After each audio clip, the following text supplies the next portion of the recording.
यहाँ पर मैंने जैसे ही बिना बैटरी का कनेक्ट किया तो कुछ लिया क्या? नहीं लिया।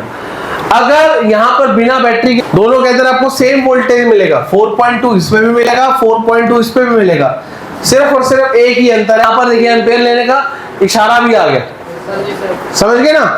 बट यहाँ 1000 से या OL, ठीक है ना। अगर शॉर्टिंग नहीं है तो अभी फिलहाल क्या आ रही है, 1800 के आसपास रीडिंग आ रही है। इस पे कनेक्ट करते हैं और आप देखिए यहाँ पर क्या ले रहा है, 78 के आसपास। स्विचिंग होने के बाद यहाँ पर वोल्टेज कितनी बनेगी, 2.0। मतलब ये लो LDO और हाई LDO दो प्रकार की LDOs मिलेंगे आपको। जब तक लो LDO, डिस्प्ले भी आ गई यहाँ पर, ठीक है। सो हेलो दोस्तों आशु कम्युनिकेशन चैनल में आप सभी का स्वागत है। तो दोस्तों पहले की तरह आज भी हम आपके पास एक सोल्यूशन लेकर आए हैं। तो एक हमारे पास एक फ़ोन आया है सैमसंग का, अपन अभी फ़िलहाल देखें प्रॉपर सारे स्टूडेंट्स बैठे हैं। सो आपको ही हमारे स्टूडेंट का फ़ोन है, जो कि हर बार स्टूडेंट्स आते हैं अपने साथ फ़ोन लेकर आते हैं, कुछ सीखते हैं कुछ हमसे करवाते हैं। तो आज भी एक ऐसा है, एक स्टडी है, केस है हमारे पास, जो कि फ़ोन है जो कि ऑडियो की दिक्कत में था, अभी फ़िलहाल डेड है, ऑन नहीं हो रहा। तो ये हमारे स्टूडेंट का ही फ़ोन है।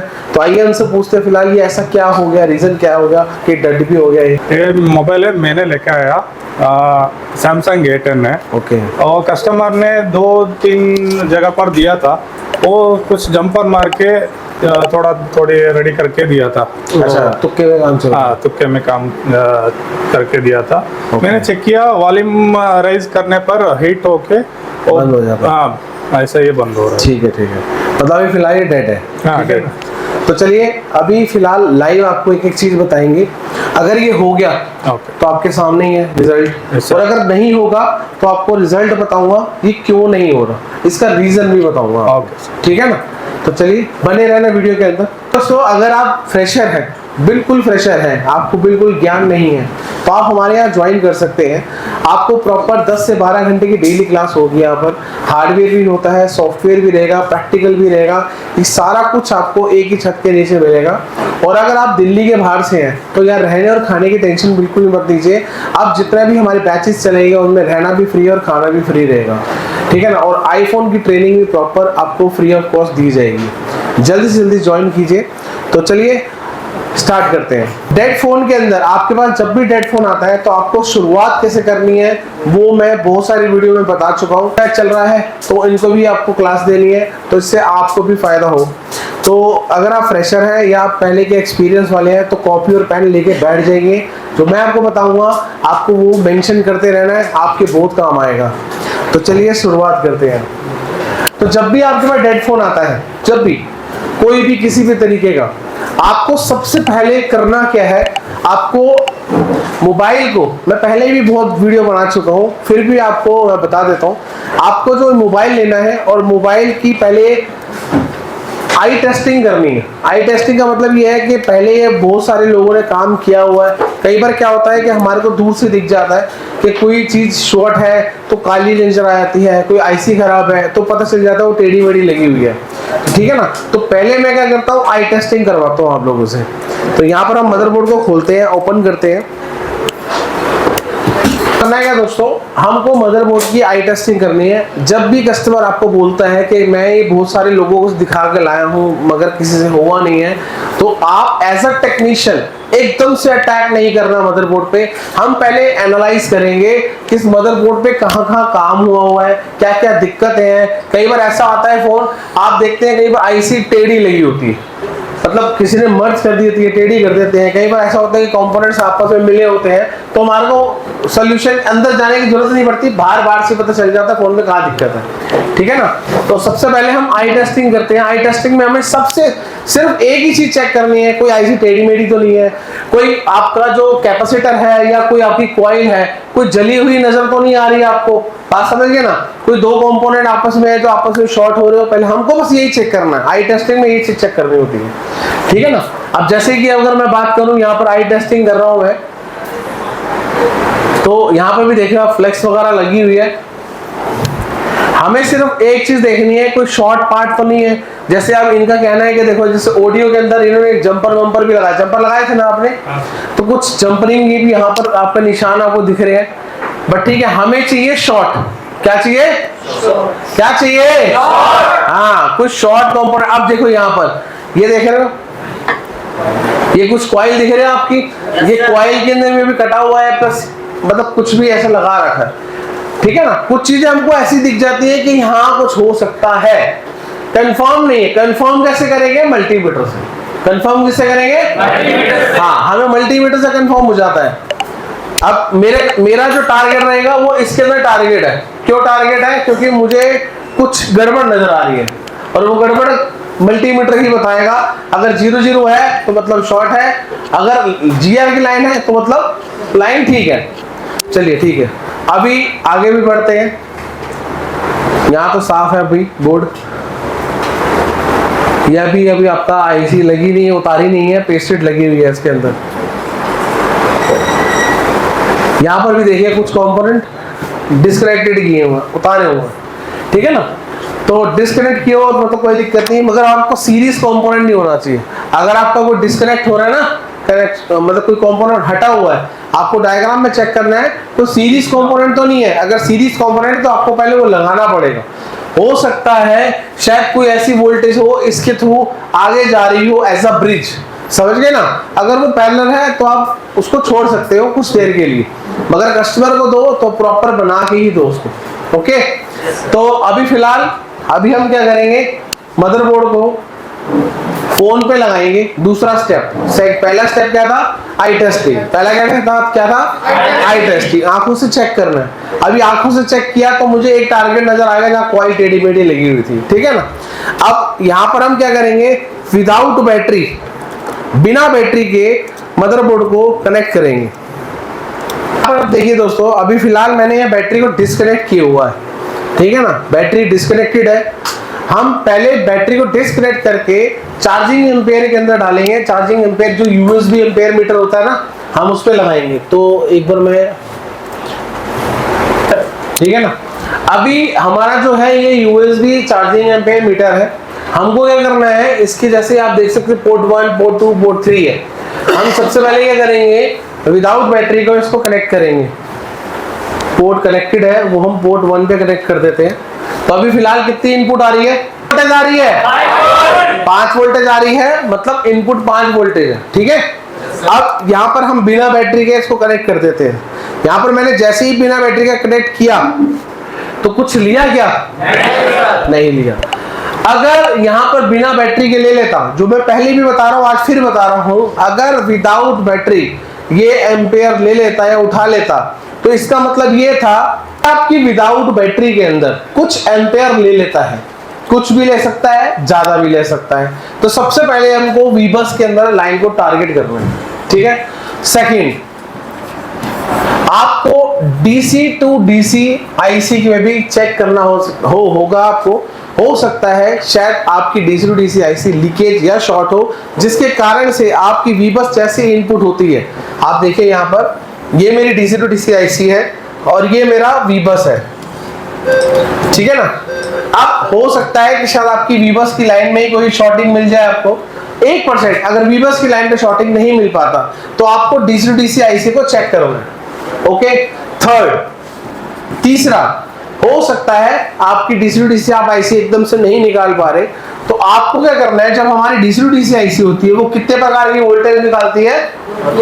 2 प्रकार की। एक क्या निकालती है? वीबैट, जो कि बैटरी को चार्ज करने के लिए होती है, और एक क्या निकालती है? वीपीएच, जो कि पूरे सिस्टम को चलाने के लिए वोल्टेज चाहिए होती है। दोनों के अंदर फर्क क्या है मैंने आपको बताया था।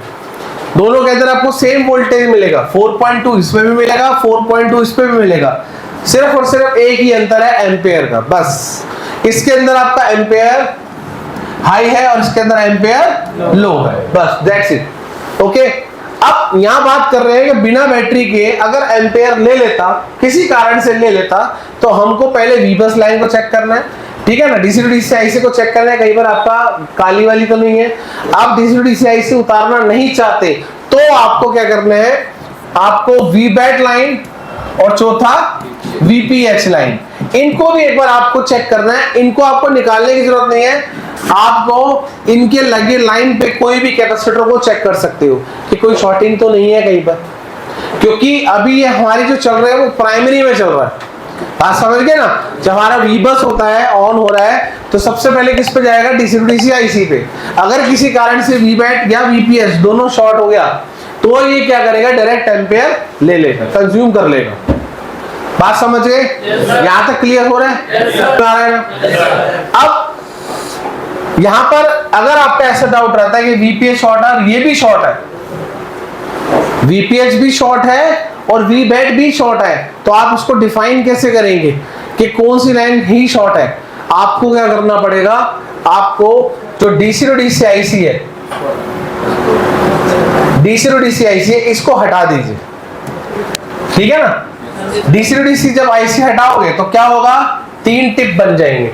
3 टिप कौन से हो गए? एक वीबस का, वीबैट का और एक वीपीएच का। अब ये तीनों लाइनें क्या होगी? सेपरेट हो गई।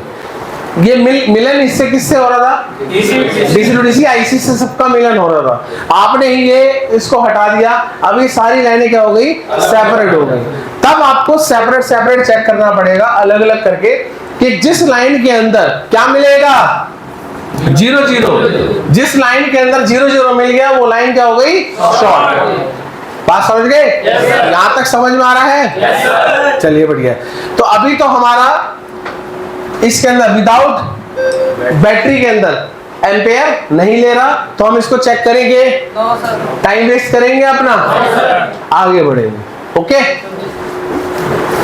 दोस्तों, आप वीडियो पूरी देखते हो, नॉलेज भी लेते हैं, और मुझे पता है कि बहुत साल पुराने बंदे भी मेरी वीडियो देखते हैं, पर कमेंट तो करा करो, लाइक भी किया करो, कमेंट भी किया करो, शेयर करो ना करो वो आपकी मर्जी है, मगर कमेंट जरूर किया करो।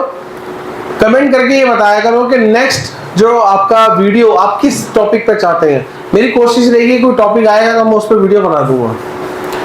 चलिए नेक्स्ट करते हैं। तो अब हम क्या करेंगे? अब हम बैटरी को कनेक्ट करेंगे। क्या करेंगे? मैंने बैटरी को कनेक्ट किया, ठीक है जी, बैटरी कनेक्टेड है। अब यहां पर मैं इसको लगा दिया। अब यहां पर आप देखिए कुछ एम्पेयर ले लिया, 0.6 के आसपास, यहां पर देखिए एम्पेयर लेने का इशारा भी आ गया, समझ गए ना? बट यहां पर कुछ भी नहीं आ रहा, क्योंकि फोन क्या है? ऑन नहीं हो रहा। मतलब आपकी ये 0.6 के आसपास, अगर ये 1 एम्पेयर ले लेता, कितना? तो इसका मतलब ये कंफर्म था। वैसे तो अभी भी ये कंफर्म है,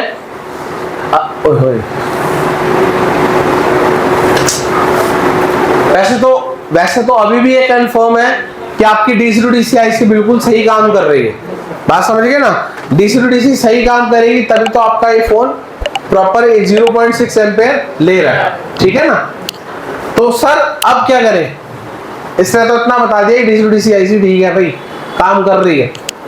अब जो नेक्स्ट कदम रहेगा, थर्ड, पहला क्या था? आई टेस्टिंग, सेकंड क्या था? Without battery, with battery check करना है। अब थर्ड क्या करेंगे? मल्टीमीटर से चेक करेंगे। क्या करना है? मल्टीमीटर से चेक करना है कि भाई इसके अंदर कोई शॉर्टिंग वॉटिंग तो नहीं है, ठीक है? मल्टीमीटर से चेक करते हैं, और हम किस पर चेक करेंगे? बैटरी कनेक्टर पे। किस पर चेक करेंगे? Battery connector. तो बैटरी कनेक्टर में आपको यहाँ पर एक तरफ मिलेगा प्लस और एक तरफ मिलेगा माइनस, ठीक है ना? और मल्टीमीटर लेना है आपको। मल्टीमीटर का जो ब्लैक प्रोब है, कौन सा? Black probe as it is आपको लगाना है यहाँ पर माइनस पे, और रेड प्रोब का रहेगा प्लस पर। समझ गए? अब मल्टीमीटर आपने यूज किया, और किस पे रखोगे? डायोड रेंज पे। किस पे रखना है? अब जैसे अब ये क्या चल रहा है? Forward wise. ये क्या है आपका? Forward wise. अगर आपके फोन के अंदर शॉर्टिंग नहीं है, ओके कंडीशन है, तो मैं लिख देता हूं, अगर ये फॉरवर्ड में चेक कर रहे हो तो क्या होगा? 1000 से वैल्यू अप शो करेगा या फिर ओएल शो करेगा, ठीक है? अगर ओके कंडीशन है तो, ठीक है ना? और रिवर्स का मतलब क्या रहता है? उल्टा हो जाएगा, मतलब ब्लैक इधर आ जाएगा और रेड इधर हो जाएगा।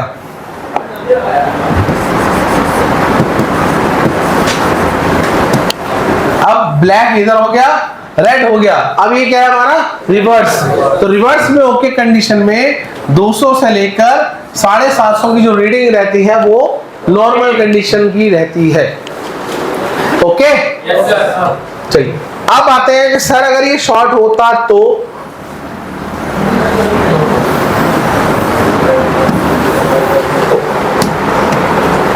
यहां बात करते हैं फोन में शॉर्ट।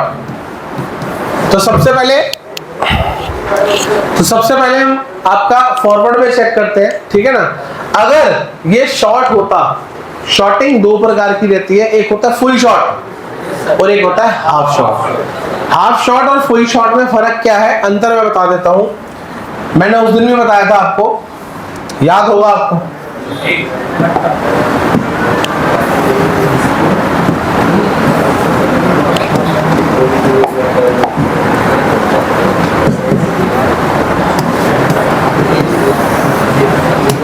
अब दो मटके हैं, फुल शॉट और हाफ शॉट का मतलब क्या रहेगा, दो मटके हैं, दोनों में एक साथ आप पानी डालोगे तो सबसे पहले बहेगा कौन, पहले वाला या दूसरे वाला? पहले वाला, क्योंकि वो क्या है बहुत ज्यादा ही टूटा हुआ है, फुल शॉट हो गया।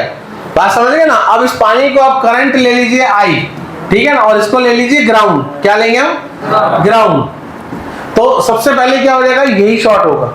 और हाफ शॉट का मतलब क्या है, शॉर्ट तो है बट वो बहुत कम मात्रा के अंदर, मतलब आपकी वोल्टेज को क्या करता रहेगा, कंज्यूम करता रहेगा, धीरे धीरे धीरे धीरे खर्च करता रहेगा। समझ गए। फुल शॉट अगर होता है तो सबसे पहले आपको फॉरवर्ड में चेक करना है। अगर आपका फॉरवर्ड में 0-0 आता है और रिवर्स में भी क्या है 0-0 आता है, तो इसको हम बोलेंगे क्या, फुल शॉट, ठीक है ना। अब फुल शॉट में पहला ही आ गया, दूसरी कंडीशन भी आ सकती है, मैं आपको बताता हूं। दूसरी कंडीशन भी आ सकती है, क्या आएगी, आपने फॉरवर्ड में चेक किया, आपको यहां मिल गया 280 के आसपास रीडिंग, 280 हो सकता है 380 भी आए, फॉरवर्ड की बात कर रहा हूं। और रिवर्स में अगर आप चेक कर रहे हो तो हो सकता है आपको 380 या 200 इतनी रीडिंग आ जाए, मतलब सिमिलर रीडिंग, दोनों तरफ सिमिलर रीडिंग नहीं आनी चाहिए, तब भी आपका फोन क्या है, शॉर्ट हो चुका है, ठीक है ना। ये फुल शॉर्ट की कंडीशन रहती है। और हाफ शॉर्ट में क्या रहता है, अगर आप फॉरवर्ड में चेक करते हो तो आपको कुछ रीडिंग 1000 से डाउन दिखाई देगी, जैसे कि हो सकता है 700 के आसपास रीडिंग दिखाई दे फॉरवर्ड में, और रिवर्स में जो दिखाई देगी आपको उल्टा, तो आपको सिमिलर ही दिखाई देगी, जैसे आपका 650 हो सकता है, 450 भी आ सकता है। तो ये फॉरवर्ड है, ठीक है ना, ये हाफ शॉर्टिंग है। इस चीज को ध्यान रखना, मल्टीमीटर से पता चल जाता है कि फोन में शॉर्टिंग कितनी है कितनी नहीं है। तो अभी हम इसको लाइव चेक करते हैं। अभी फिलहाल इस फोन की कंडीशन क्या चलती है, बैटरी कनेक्टर पे चलते हैं, ठीक है। तो ये बैटरी कनेक्टर का हमारा प्लस माइनस कौन सा है, ये कैसे पता चलेगा, आप किसी भी जगह ग्राउंड पे रखिए, पहले इन दोनों में से देखिए,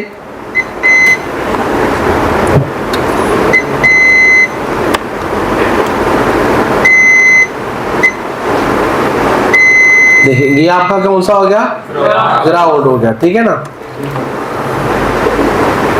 तो ये ग्राउंड है आपका और ये कौन सा हो गया, प्लस। तो ग्राउंड पे ग्राउंड और प्लस पे प्लस रखेंगे तो रीडिंग कितनी आनी चाहिए, 1000 से या ओएल, ठीक है ना, अगर शॉर्टिंग नहीं है तो अभी फिलहाल क्या आ रही है, 1800 के आसपास रीडिंग आ रही है। आप उल्टा चेक करें रिवर्स में, यानी कि प्लस पे प्लस माइनस, सॉरी माइनस पे प्लस, प्लस पे माइनस, तो रीडिंग कितनी आ रही है, 300। मतलब फिलहाल फोन के अंदर प्राइमरी लाइन में कोई शॉर्टिंग नहीं है, ठीक है ना। अब ये तो था हमारा थर्ड स्टेप। अब आता है फोर्थ स्टेप पे, हमारी डीसी मशीन। अब हम डीसी मशीन से चेक करते हैं, अब ये फोन क्या कहता है, कितने में बूटिंग में रुकता है, कितने में नहीं रुकता। तो डीसी मशीन किस पॉइंट पे रुकेगा, किस पे नहीं रुकेगा, वो मैंने आपको लिखवा दिया है, ओके। उसी को ही फॉलो करना है और आज मैं आपको दिखाऊंगा कैसे करना है। तो डीसी मशीन को हम कनेक्ट कर लेते हैं।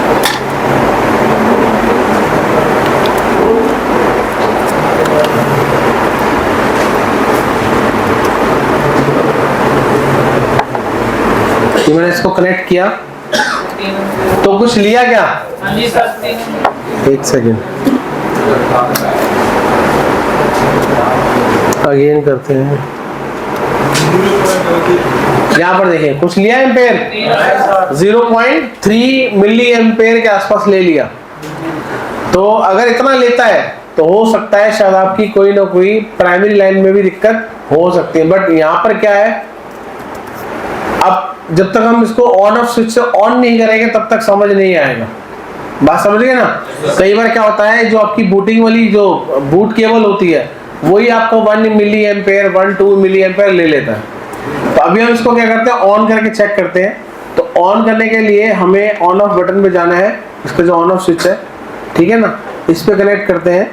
और आप देखिए यहाँ पर क्या ले रहा है, 78 के आसपास ले रहा है, ठीक है ना। और इसको हटा रहा हूं, अगेन वापस 3 के अंदर आ रहा है। देखिए इसको हम बोलते हैं लो बूटिंग। क्या बोलेंगे? लो बूटिंग। 10 से नीचे रीडिंग ले रहा है, उठ नहीं रहा, तो इसका मतलब सीपीयू में कहीं ना कहीं दिक्कत आ रही है। बात समझ गए ना? अब सीपीयू के अंदर दिक्कत आ रही, सीपीयू में ही नहीं आएगी, सीपीयू की सारी लाइनों में भी आपको चेक करना पड़ेगा।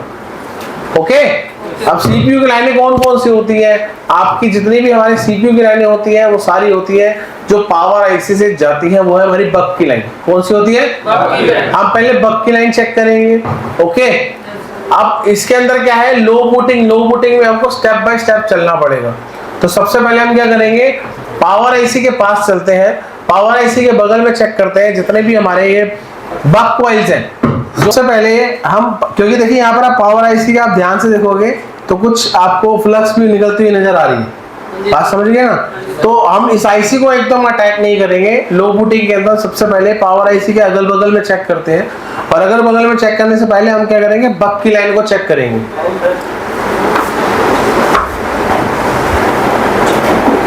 बक की लाइनों को क्या करना है, हमने चेक करना है, क्योंकि जब तक बक वोल्टेज नहीं बनेगी तब तक हमारा सीपीयू एक्टिव नहीं होगा, और सीपीयू जब तक एक्टिव नहीं होगा तब तक हमारी बूटिंग आगे नहीं बढ़ेगी।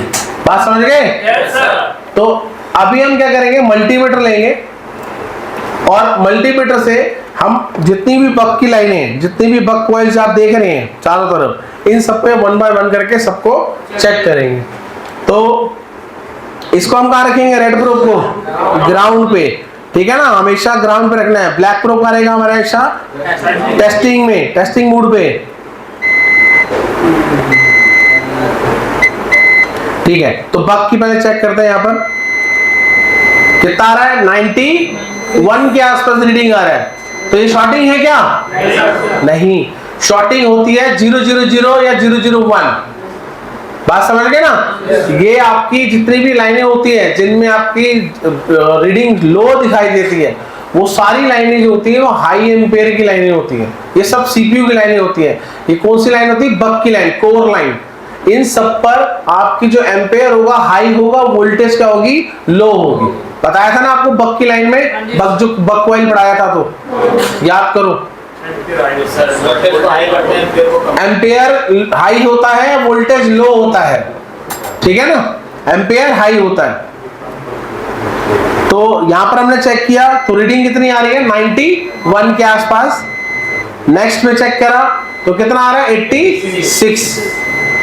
तो यहां चेक करेंगे कितना आ रहा है, 33। शॉर्टिंग है क्या? नहीं, शॉर्टिंग किसको कहेंगे, 00 या 001 भी हो सकता है। कितना आ रहा है, 219। कितना आ रहा है, 222। कितना आ रहा है, 33। मतलब हमारी बक की लाइन में फिलहाल कोई शॉर्टिंग नहीं है, अभी और भी है कुछ। ये कितनी है, 102। मतलब ये भी शॉर्टिंग है क्या? नहीं, ये भी हमारी शॉर्टिंग नहीं है। कितना आ रहा है, 319। यहां पर देखिए क्या आ रहा है, यहां पर 00। अगर 00 आ रहा है तो इसका मतलब क्या है, वो लाइन, मतलब इसी में ही कहीं ना कहीं पंगा है, जिसके कारण से बूटिंग लो हो रही है, सीपीयू एक्टिव ही नहीं हो रहा। सीपीयू को एक्टिव करने के लिए सारी बक वोल्टेज जब तक बनेंगे नहीं तब तक सीपीयू एक्टिव नहीं होगा। अब इसको पहले हम चेक करते हैं कि ये लाइन किस चीज की है। और एक बक लाइन बक कॉइल किस चीज की है, ठीक है ना। तो हमको क्या कहाँ जाना पड़ेगा इसके लिए, डायग्राम में। तो मैंने डायग्राम पहले ही खोल दिया था, टाइम ना वेस्ट हो। तो अभी हमारी ये बक की पावर आईसी के पास जाते हैं, ठीक है ना। पावर आईसी की हमारी बक कॉइल कौन सी थी, ये वाली सबसे ऊपर वाली, यही थी। अब इस बक की हम चेक करते हैं ये किस चीज से जुड़ी हुई है, कौन सी थी, L5000। इसको क्लिक करेंगे, कॉपी करेंगे, डायग्राम में आएंगे और यहाँ पर आके क्या करेंगे, पेस्ट करेंगे। नेक्स्ट करेंगे, अगेन नेक्स्ट करेंगे, थोड़ा सा जूम करना है और चेक करना है ये लाइन किस चीज की है। देखिए यहाँ पर क्या लिखा हुआ है, SW स्विचिंग। स्विचिंग होने के बाद यहाँ पर वोल्टेज कितनी बनेगी, 2.0। मतलब ये लो एलडीओ और हाई एलडीओ दो प्रकार की एलडीओ मिलेंगे आपको। जब तक लो एलडीओ नहीं बनेगा और हाई एलडीओ नहीं बनेगा, बाकी सारी एलडीओ बनेंगी ही नहीं। बात समझ गए ना, ये दो वोल्टेज बनना जरूरी है, हाई एलडीओ और लो एलडीओ। तो ये हमारी हाई एलडीओ की लाइन है 2.0। बाकी देखो सारी कितनी है, 1.1, 0.8, 0.8, 0.8, ये सारी लो वोल्टेज है, सॉरी लो वाली वोल्टेज की लाइन है। और ये जो दो लाइन देख रहे हो, एक LLDO यानी कि लो एलडीओ और एक होता है MLDO, मीडियम एलडीओ रहता है, खाली इसको हाई एलडीओ बोलते हैं। ओके, हमें इस लाइन को फॉलो करके चलना। हमें क्या करना है, इस लाइन को क्लियर करना है। क्लियर करना मतलब इसकी जो भी ग्राउंड से शॉर्टिंग होगी उसको हमको हटाना है। तो अभी हम क्या करेंगे, हम दोबारा से अगेन डायग्राम में आते हैं। इस पे बिट मैप भी है,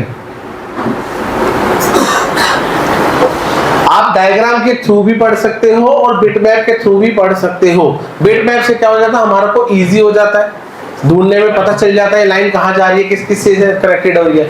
और डायग्राम से क्या होता है, हमको सर्च करना पड़ेगा, एक एक चीज के एक एक कंपोनेंट को सर्च करना पड़ेगा। तो यहाँ पर अभी हम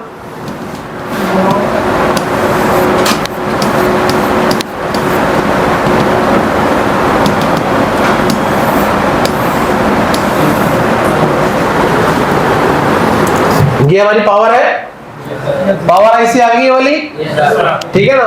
पावर आईसी के बगल में कितनी, 1 2 3 4 5 6 7 8 9 क्या है हमारी, बक है। 1 2 3 4 5 6 7 8 और ये 9। ओके, तो हमें हमारे को जो शॉर्टिंग मिली है वो किस पे मिली है, इस पे मिली है। देखिए मैंने आपको क्या बताया था, जहां रेड मिलेगा वो कौन सी लाइन होगी, आपकी पावर की लाइन। जहां रेड पॉइंट मिलेगा वो आपकी पावर की लाइन है। तो अभी हमको क्या करना है, हम यहाँ पर क्लिक करते हैं, ये लाइन कहाँ जा रही है, ये लाइन इधर भी जा रही है और एक लाइन किधर जा रही है, इसमें ही होती जा रही है। बात समझ रहे हैं, यहाँ पर इसको क्लिक करते हैं हम। देखिए ये लाइन बहुत जगह जा रही है और ये हमारी आगे भी जा रही है।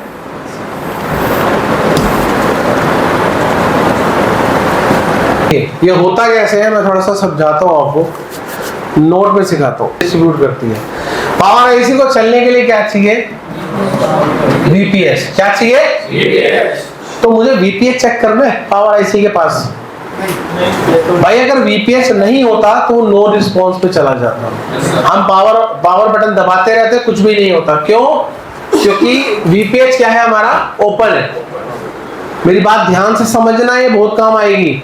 अगर आप ऑन ऑफ बटन दबा रहे हो, क्या ऑन ऑफ स्विच को दबा रहे हो, कुछ भी दिखा नहीं रहा डीसी मशीन में, कुछ भी रिस्पांस नहीं दे रहा, उसको बोलते हैं नो रिस्पांस। क्या बोलेंगे, नो रिस्पांस के अंदर 2-3 कारण होते हैं। तो पहला सबसे बड़ा बिग कारण ये हो सकता है कि आपकी अगर VPS लाइन ओपन हो जाए तो आपकी पावर आईसी वोल्टेज कैसे बनाएगी। तो हमें इसको चेक करने की जरूरत नहीं है, क्योंकि VPS आ रहा है, हम पावर बटन दबा रहे हैं तभी तो बुट्टी ले रहे हैं, तो हमको ये चेक करने की जरूरत नहीं है। अब ये जो पावर आईसी है, पावर आईसी दो प्रकार की वोल्टेज बनाता है, एक हाई एलडीओ कॉइल के थ्रू होते हुए और एक लो एलडीओ जिसको हम बोलते हैं LLDO और एक बोलते हैं HLDO। इस पे लिखा हुआ MLDO मीडियम। एक में आपकी जो रहती है वोल्टेज 2 वोल्टेज से लेकर 2.1 और एक रहती है 1.1 से लेकर 1.3 1.8 तक आपको दिखेगी। ठीक है ना, ज्यादातर आपको 1.4 इतना दिखेगा आपको देखने को। जब तक ये 2 वोल्टेज नहीं बनेगी, हाई एलटी और लो वोल्टेज नहीं बनेगा, तब तक ये मेरी जो आईसी है वो हर जगह डिस्ट्रीब्यूट नहीं कर पाएगी वोल्टेज। बात समझ गए? अब इनमें से जो हमारी जो शॉर्टिंग आ रही है वो हाई एलडीओ में आ रही है, लो एलडीओ में, हाई एलडीओ में, इस पे आ रही है, इस पॉइंट पे आ रही है। तो अभी हम क्या करेंगे, हम एक बार क्या करते हैं, कॉइल को बाहर निकालें, क्योंकि कॉइल को बाहर निकालेंगे तो मेरे हिसाब से तो दोनों में आपकी शॉर्टिंग दिखाई देगा। चलिए देखते हैं। अगर मैंने कॉइल को निकाला तो ये लाइन एक कनेक्टेड हमारी इधर से भी है, ठीक है ना, और अगर ये इधर से पॉइंट चेक करूंगा तो मेरे को यहां से भी दिख जाएगी, क्योंकि एक बॉल इधर से भी कनेक्टेड है, 2 बॉलें कनेक्टेड है। तो चलो इससे ये तो आइडिया लग जाएगा। अगर ये लाइन शॉर्ट है तो मेरे को सीक्वेंस पावर ऐसे निकालना ही पड़ेगा, समझ गए ना, ये तो निकालना ही पड़ेगा डैम श्योर। और अगर ये लाइन शॉर्ट होगी तो ये लाइन कहां जा रही है, बहुत सारी जगह में जा रही है, देख रहे हो। इन सभी जगहों में एक एक करके मैं क्या करता हूँ, सारे कंपोनेंट जितने भी हैं, 5 लगे हो, 2 लगे हो, 3 लगे हो, इन सबको हम क्या करेंगे, एक बार रीचेक करेंगे। आईसी को निकालने से पहले अगर हम एक्सटर्नल बाहर की जो कंपोनेंट्स हैं उसको बाहर निकाल लो, कॉइल को निकालते हैं, उसके बाद आईसी को निकालते हैं।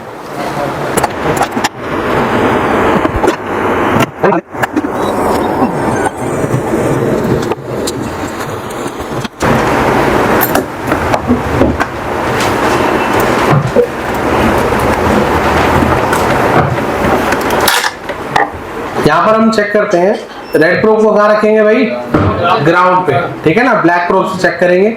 सबसे पहले जो मुझे डाउट है इस पे, हम यहाँ चेक करते हैं। देखिए यहाँ पर क्या है, आपका रीडिंग ओके आ रही है 311 के आसपास। हालांकि अभी रीडिंग बढ़ती जाएगी क्योंकि मदरबोर्ड क्या है, हीट है, गर्म है, जैसे ठंडा होता जाएगा वैसे वैसे वैल्यू भी बढ़ती जाएगी। और यहाँ चेक करते हैं तो देखिए 00, मतलब इसकी लाइन में फॉल्ट है। हो सकता है शायद आईसी में भी दिक्कत हो सकता है शायद इसकी लाइन में कई और कंपोनेंट में भी दिक्कत हो सकती है भाई, कुछ कंफर्म नहीं कुछ भी। तो इसकी लाइन से जुड़े जितने भी कंपोनेंट है, जैसे कि इसके ऊपर लगे 3 कैपेसिटर्स, एक एलडीओ, एक कैपेसिटर, यहां पर भी देखिए एक एलडीओ और एक ये यहां पर भी कैपेसिटर है। तो अभी हम क्या करते हैं, सबको निकालना बेवकूफी मेरे हिसाब से। तो हम क्या करते हैं, यहां पर कुछ वोल्टेज डालते हैं। तो ये वोल्टेज कितने वोल्टेज की लाइन है, 2.0। तो आपको यहाँ 1 वोल्टेज, 1.2, 1.3 वोल्टेज, ज्यादा नहीं डालनी, हैवी वोल्टेज नहीं डालनी है एकदम। डीसी मशीन है ना, एकदम से वोल्टेज हाई भी कर सकती है। तो आपको 1.2, 1.5 तक वोल्टेज डालनी है और एम्पेयर हाई कर देना है। और ये चेक करना है कि इन सभी कंपोनेंट्स में कोई कंपोनेंट शॉर्ट हो रहा है या नहीं हो रहा। बात समझ गए ना? तो अभी हम क्या करेंगे, क्योंकि 1.8, 1.5 की जो वोल्टेज रहती है वो एकदम से इतनी हाई नहीं होती कि वो सारा कुछ गर्म कर दे।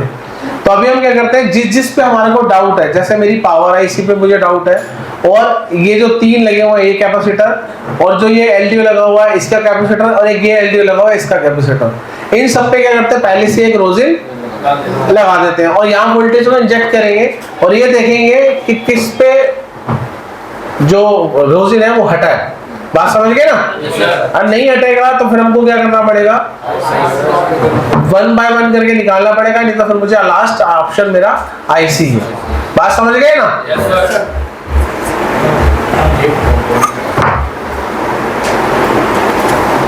के बगल में ये जो लगे हुए हैं और पावर आईसी खुद, इन पे हम एक बार हम रोजिन लगाएंगे, ठीक है ना। उसके बाद इस एलडीओ पे और उसके बाद हमारी ये वाले एलडीओ पे।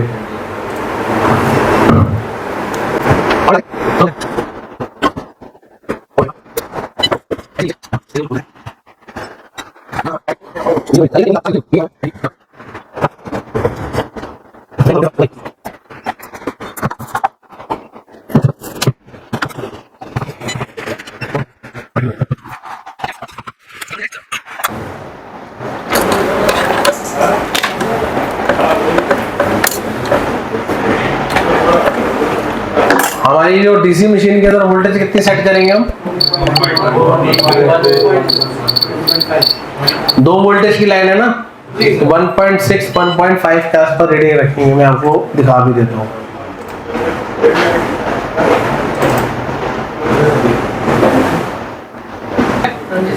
एम्पियर मैंने हाई रखा हुआ है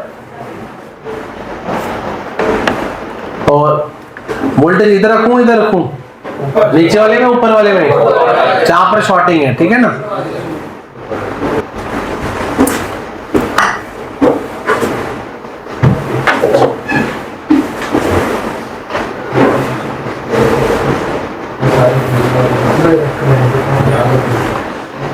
यहाँ पर तो कुछ फर्क नहीं पड़ा।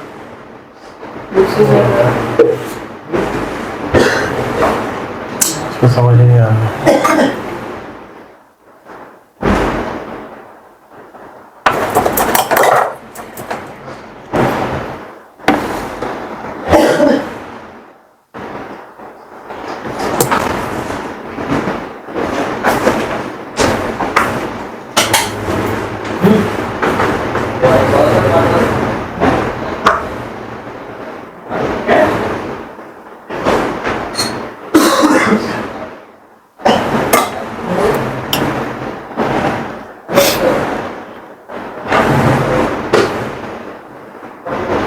दोबारा से देखते हैं भाई।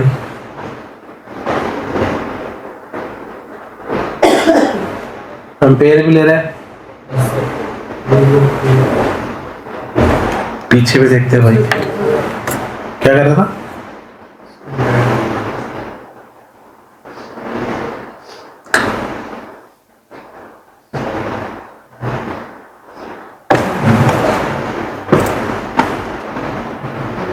अगर हम यहाँ पर वोल्टेज उल्टा करके डालेंगे तो हमें पता नहीं चलेगा, तो सीधा इस कैपेसिटर पर भी वोल्टेज डाल सकते हैं। एक ही बात है, लाइन एक ही है, ठीक है ना। तो हम इस कैपेसिटर पर भी वोल्टेज डाल के देख लेते हैं।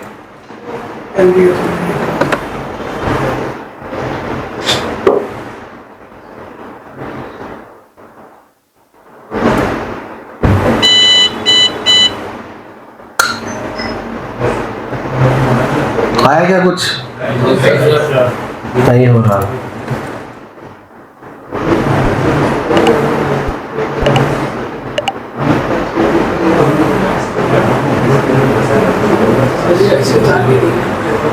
देखो, या तो फिर आईसी निकालो।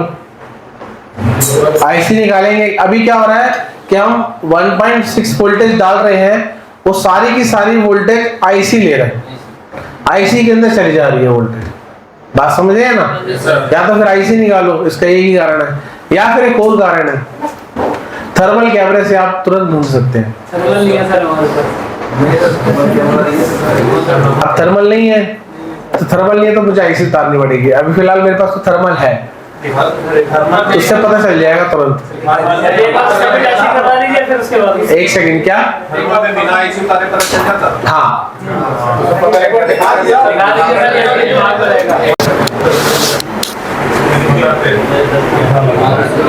पर हम लगाते हैं जहां पर हमारा शॉर्टिंग था। कुछ दिख रहा है? क्या दिखा? नीचे सर, ये नीचे 31.6 यहाँ पर देखते हैं, कुछ दिख रहा है? अगेन 33, 34, 35, मतलब रीडिंग यहाँ पर डाउन पे आ रही है, यहाँ पर आ रही है, इस तरफ कहीं पर शॉर्टिंग है।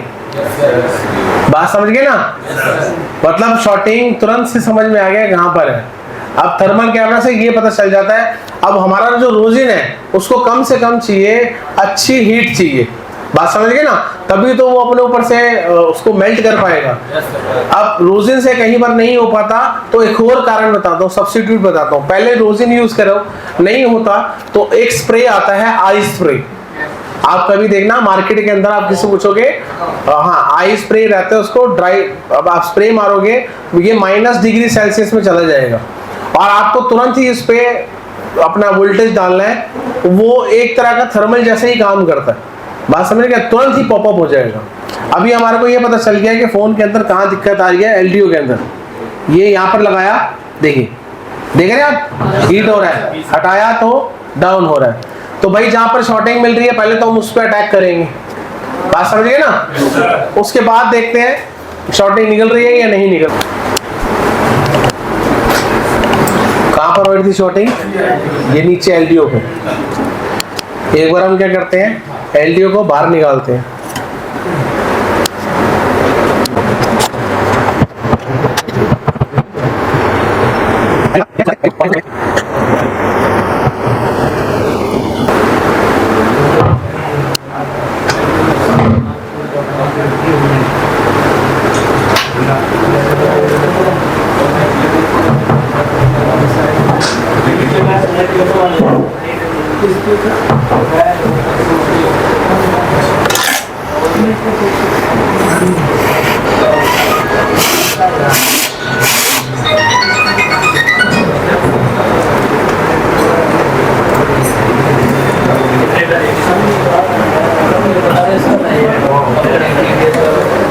एक बार हम चेक करते हैं इस पे अगेन।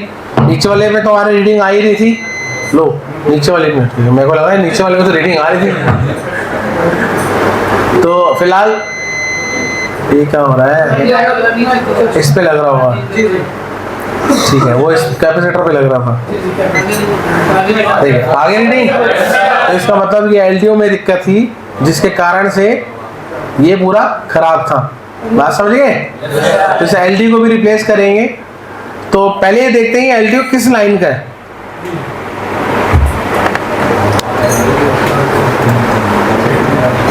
ठीक होती 1500 रुपये।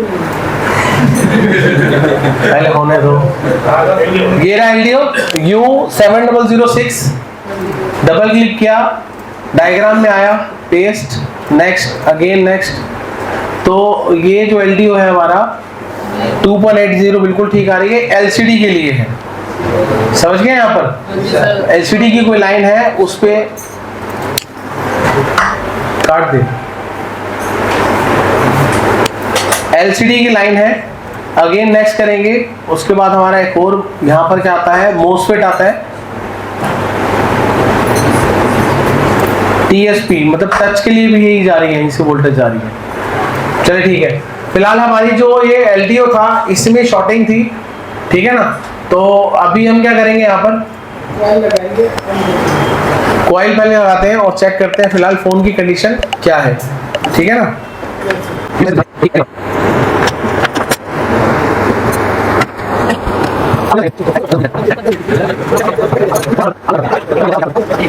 हमारी जेन्युइन ओके होनी चाहिए, ठीक है।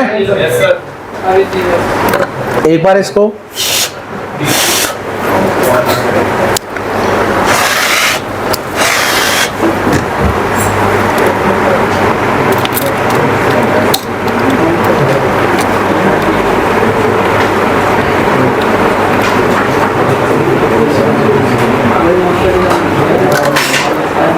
इसको ऑन करते हैं। एक बार हम विद बैटरी लगा रहा हूँ चार्जिंग पे, सेम कंडीशन 0.6। फिलहाल डिस्प्ले पे कुछ भी नहीं है, हो सकता है वो एलसीडी की लाइन का हो। तो हमें क्या करना पड़ेगा, एक बार उस जो एलडीओ निकाला था उसको एक बार हमको डालना पड़ेगा दूसरे मोड से, समझ गए ना। तो एक बार इसको कंफर्म करने के लिए डीसी पे लगाते हैं, क्योंकि डीसी में भी क्या रहा था, लो बूटिंग।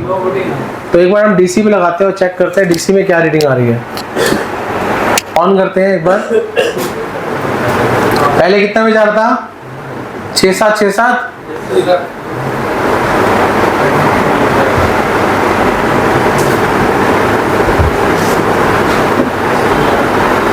रीडिंग बढ़ गई,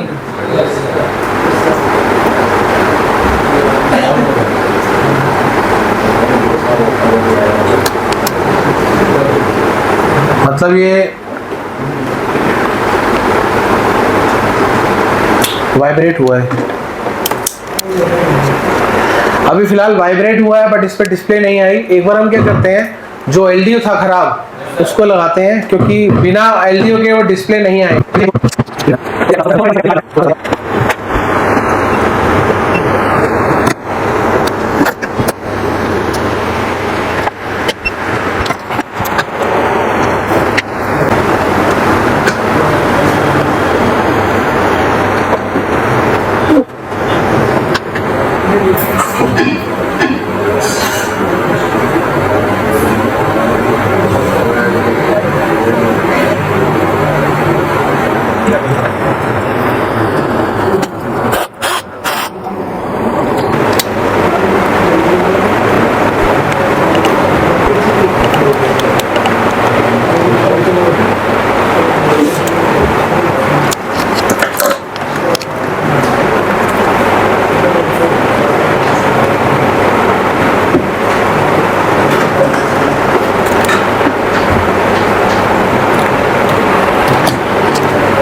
दिख रहा है सबको?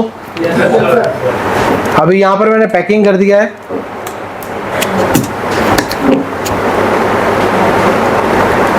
पैकिंग करने के बाद अभी भी सेम कंडीशन, एम्पेयर यहाँ पर आ गई, डिस्प्ले भी आ गई आपकी, यस सर डिस्प्ले भी आ गई यहाँ पर, ठीक है।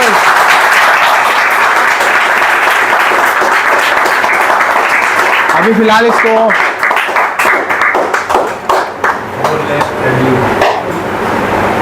चल रहा है बहुत, देखिए प्रॉपर, ठीक है, वर्किंग, हाँ जी सर, ओके। आगे भाई इधर आगे। तो दोस्तों अगर आप भी जीरो लेवल से लेकर एडवांस चिप लेवल तक का पूरा, अगर आप भी ऐसे चाहते हैं कि मुझे भी फॉल्ट फाइंड नहीं करना है, मुझे भी डायग्राम को, आप भी चाहते हैं डायग्राम को रीड करना, फॉल्ट नहीं फाइंड होता, तो आप आइए, साथ में फ़ोन भी लेके आइए। ऐसा नहीं है कि सिर्फ आप ही हम ही फ़ोन करेंगे, आप खुद भी रिपेयर करेंगे। फॉल्ट फाइंड नहीं हो पा रहा, आप 5 साल से काम कर रहे हैं, 10 साल से काम कर रहे हैं, डायग्राम को रीड नहीं करना आ रहा, प्रोग्रामिंग नहीं हो रही, सॉफ्टवेयर नहीं हो रहा, आप दोस्तों आइए यहाँ पर, आपका रहना खाना सब कुछ फ्री है और नंबर स्क्रीन पे चल रहा है, जल्दी से जल्दी एडमिशन लीजिए। मिलते हैं नेक्स्ट वीडियो में। आसपास सफाई रखना, पशु पक्षियों को पानी ज़रूर देना, और मेरी हाथ जोड़ के सभी से रिक्वेस्ट है, पानी को जितना हो सके उतना कम यूज़ करें, कम वेस्ट करें, क्योंकि जल है तो कल है दोस्तों। धन्यवाद दोस्तों, थैंक यू।